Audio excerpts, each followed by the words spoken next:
Hello there, friends. It's Brian Cormac Carr here, and today I'm going to be looking at how we can design our own tarot spreads in 7 simple steps.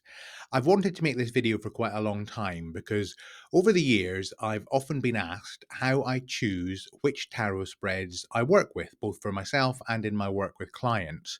And when I was reflecting on this, I realized that whilst I certainly in my client work have used some really well known and very useful spreads like the Celtic Cross or the Horseshoe spread, or some fairly simple spreads like 3 card spreads or 2 card spreads, and some other well known ones that are even more complicated than that, most often I would work with clients to design a bespoke spread, especially for their particular topic and reading.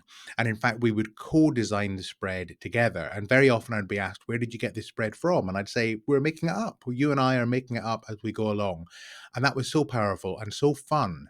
And I want to show you how it's done. It's really straightforward and simple, but very often people don't feel very confident about using their own spreads, especially if they're new to tarot. So I'm here today to say to you that you absolutely can design your own spread either for yourself, your own work, or in your client work. And we're going to explore exactly how to do that right now.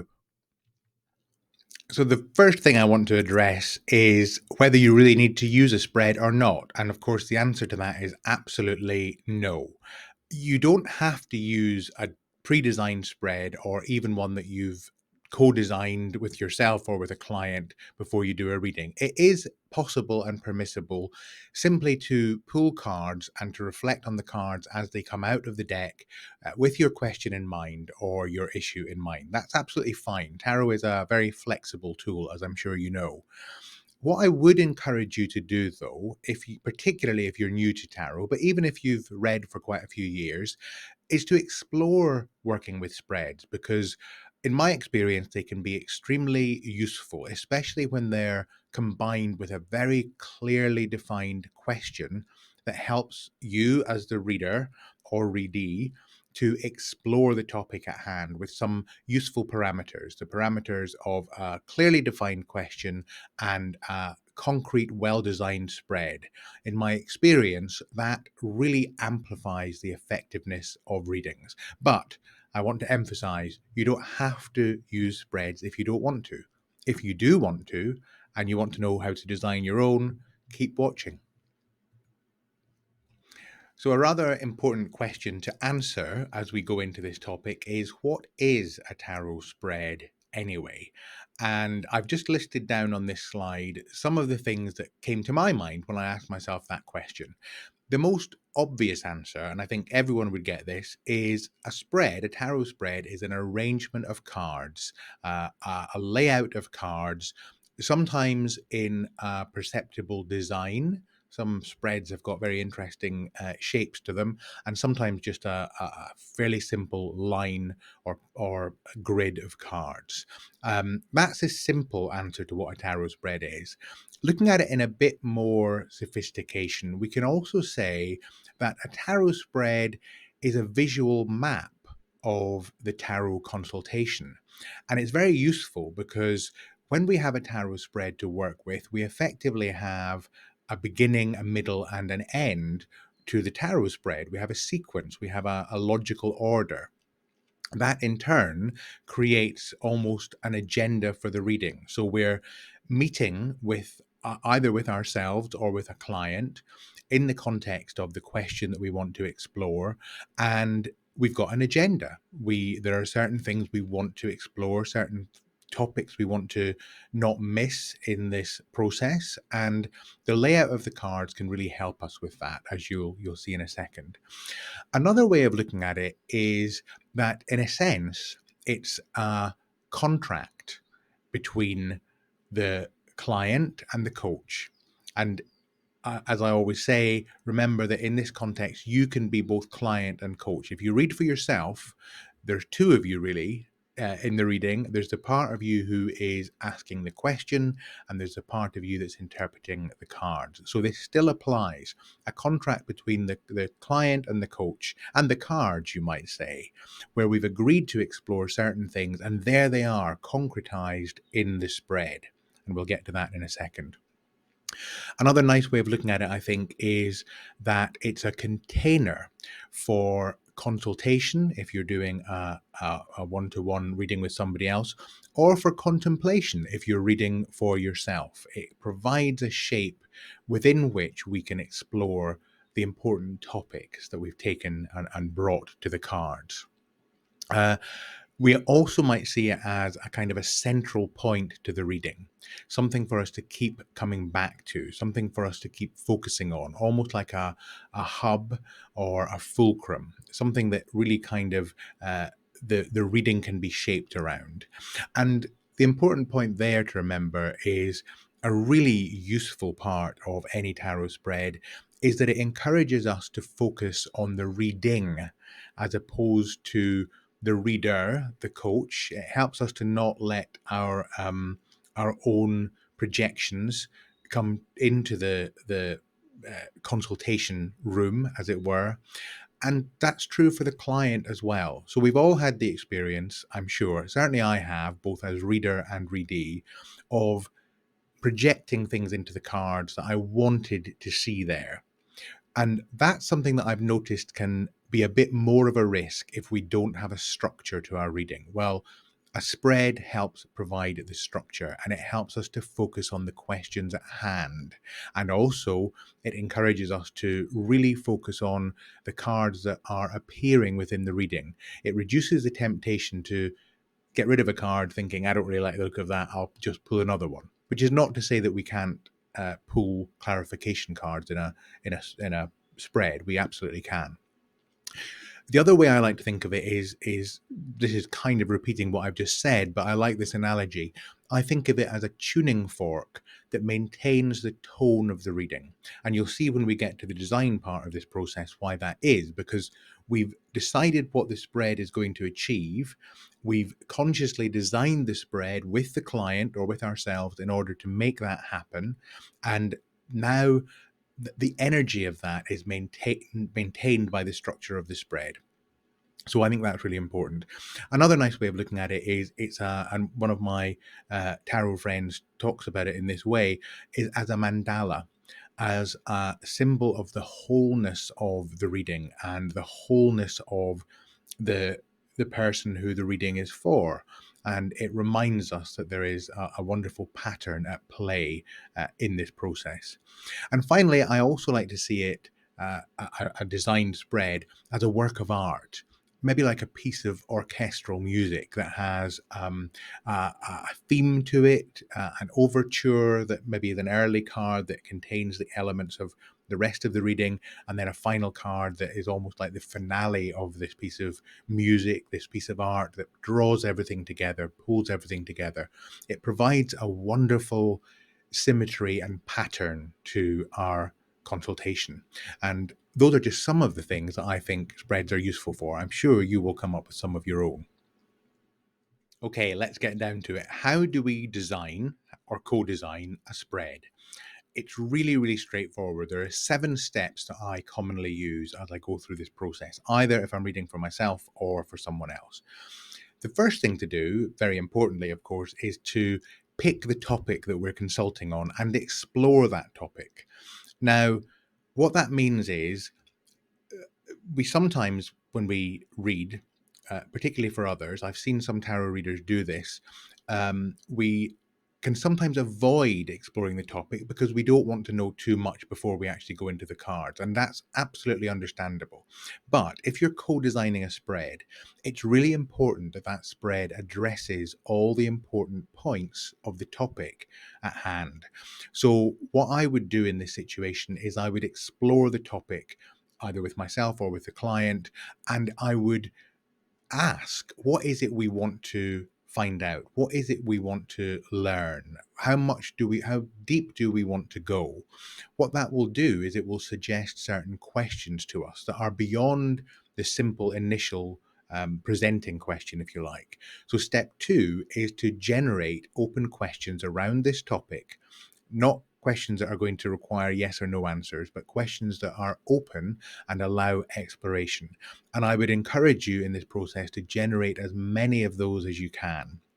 Now, that doesn't mean sit for 7 days coming up with question after question after question, but go in consultation with your client, go as far as you can for as long as you can comfortably in generating lots of open questions around this topic. And you might find that there aren't all that many, or you might find that there are loads, but do what you can to generate the questions until you realize you've really flushed out all the important questions that could be asked. Then it's a case of uh, combine and refine. So look at the questions you've generated. Which ones are useful? Some won't be, some will be. Some might be useful but uncomfortable. Keep them. And some might be really mind expanding, but not necessarily useful for this particular topic. So you might decide to reject those. So you're looking for useful questions that are relevant to the topic. They may or may not be comfortable questions. In a sense, that's not so relevant. We can be prepared for some discomfort in a thorough tarot consultation. So go for relevance.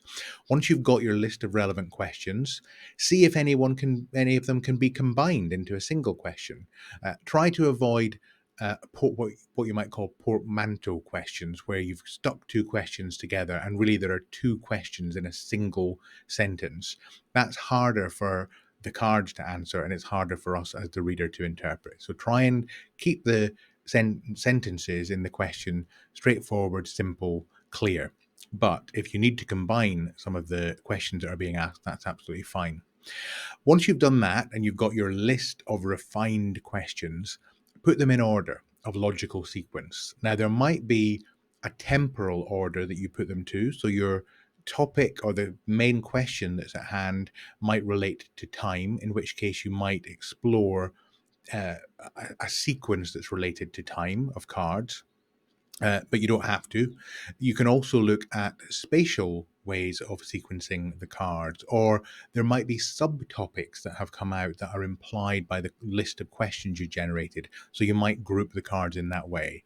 And of course, you might find that it's a mixture of all of those. So try to go with whatever feels right for the client and also right for you in terms of feeling like it's a sequence that you could logically interpret and that would flow one after the other into telling the story of the reading. And you'll get better at that with practice, I promise. Let's have a look at the next slide. So once you've arranged your questions into a logical sequence that makes sense to you sequentially, now you can actually, if you want to, arrange them into a helpful visual pattern. Now, this is optional. You don't have to have a visually constructed spread if you don't want to. You can literally have a line of cards or a row of cards. But if you want to arrange them into a pattern, it's really helpful if you can find a pattern that add some depth and meaning to the spread. So let me give you an example. One of those great tarot authors that many of us know and love is Mary Kay Greer. And I was reading on her blog recently a fascinating spread which she called Breaking the Sound Barrier spread. And it had lovely questions in it around, what area of your life do you want to break the sound barrier in? Why do you want to break the sound barrier in this particular area over another? How would you know you had broken this sound barrier? All these wonderful questions relating to this idea of the sound barrier being broken. And on her blog, there's a picture of a jet that's breaking the sound barrier. You can see it visually with that wonderful cloudiness around it that indicates the sound barrier being broken. And the spread that she had designed was in the shape of a jet or an arrow. So the implication of the shape of the spread was that it related to the context of the spread. And that's what you're going for here. If you can, look for a pattern that's helpful to the spread itself. Once you've done that, step 6, you're almost ready to go. Check in. Does all of this make sense?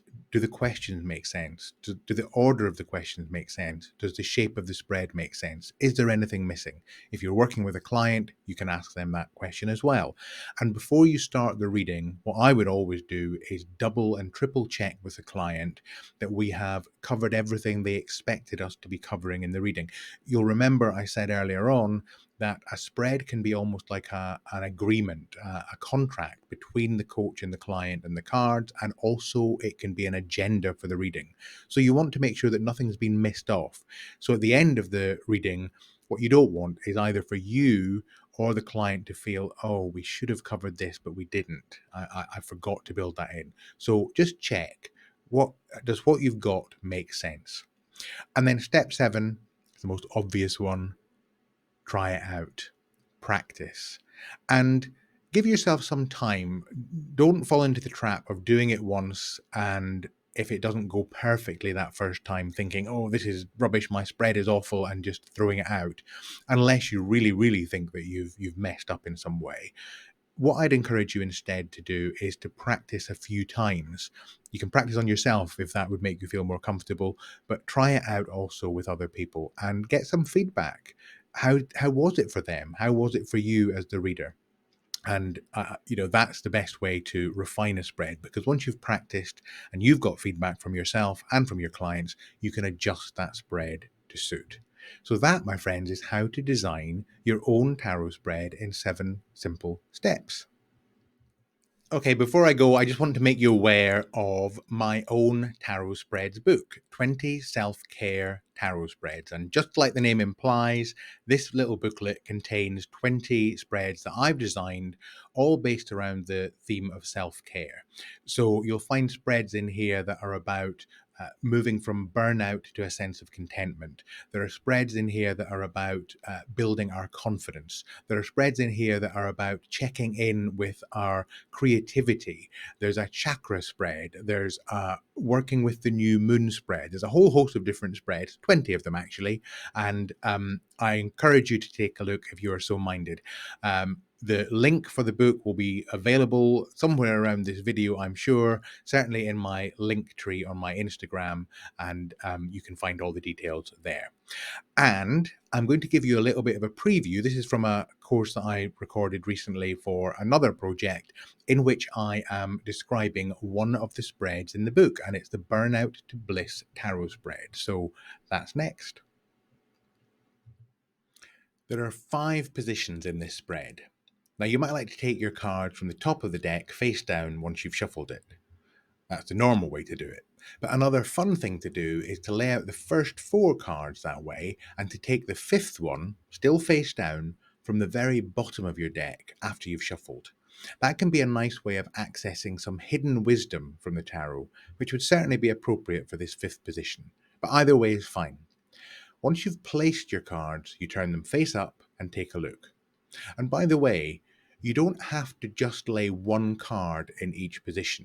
If you enjoy reading groups of cards, 2 or 3 cards at a time, say, that can be a really great way to get some dynamic interactions between the cards, and you can do that in each of the 5 places you see in this spread. Again, it's entirely up to you. The first position addresses the question, what should I know about the source of my burnout? The second position addresses the question, what energy is this burnout blocking within me? The third position addresses the question, what must I clear away to reduce this block? The fourth position addresses the question, what must I cultivate to create more balance? And finally, the fifth position addresses the question, what should I know about my path to inspiration? Now, notice I didn't say that each position answers the question. I said it addresses the question. Why? Because the answers always are within you, not within the cards themselves. So take your time to consider the cards you've pulled in the context of this overall spread and in the context of the individual questions. And again, take your time, take notes. I think you'll find it very enlightening. So there you have it, how to design your own tarot spreads in 7 simple steps. I hope you found this useful. I hope you'll have a go And I hope you'll let me know how you get on. I would love to see and hear about the spread that you've designed. You can always contact me via Instagram, or if you're signed up to my email list, and again, the link will be somewhere around here, then you can email me directly. I love to hear from you, and I can't wait to see what spread you've designed. So until next time, friends, look after yourselves, and I will see you again very soon. Bye for now.